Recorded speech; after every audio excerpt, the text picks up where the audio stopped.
করে ফেলছিলাম। যাই হোক, এখন যেটা আনবক্স করছি ওইটাই আবার আনবক্স করি। বারবার তো করাই যায়, সমস্যা কি? একই তো জিনিস। দেখি এটা খুললে কি কি বের হয়।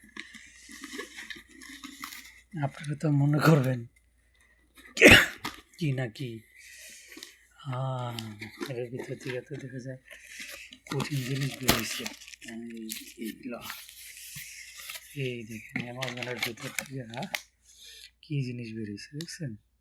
এই জিনিসের ভিতরে নাকি 2টা সিম ইউজ করা যায়, আবার কথাও বলা যায়।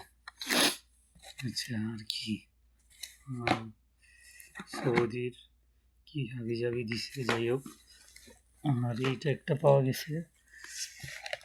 এইটা একটা পেন, এটা দিয়ে নাকি হইতেছে লেখালেখি করা যায়।